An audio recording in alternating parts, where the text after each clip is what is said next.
భారత విశిష్ట గుర్తింపు ప్రాధికార సంస్థ యుఐడిఏఐ పాఠశాల విద్యార్థుల ఆధార్ వివరాలను వెంటనే అప్డేట్ చేయాలని అన్ని రాష్ట్ర మరియు కేంద్ర పాలిత ప్రభుత్వాలను కోరింది. విద్యార్థులు భవిష్యత్తులో నీట్, జేఈఈ మరియు సియుఇటి వంటి జాతీయ స్థాయి ప్రవేశ పరీక్షలకు హాజరయ్యేటప్పుడు లేదా ప్రభుత్వ పథకాలను పొందేటప్పుడు ఎలాంటి ఇబ్బందులు రాకుండా ఉండాలంటే ఈ ప్రక్రియ అత్యంత ముఖ్యమని యుఐడిఏఐ స్పష్టం చేసింది.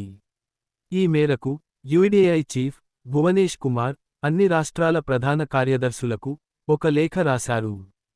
పిల్లలు పెరిగే కొద్దీ వారి వేలిముద్రలు మరియు కనుపాపల వంటి బయోమెట్రిక్ వివరాలలో మార్పులు వస్తాయని, అందుకే వాటిని ఖచ్చితమైన సమయాల్లో అప్డేట్ చేయడం తప్పనిసరి అని ఆయన పేర్కొన్నారు.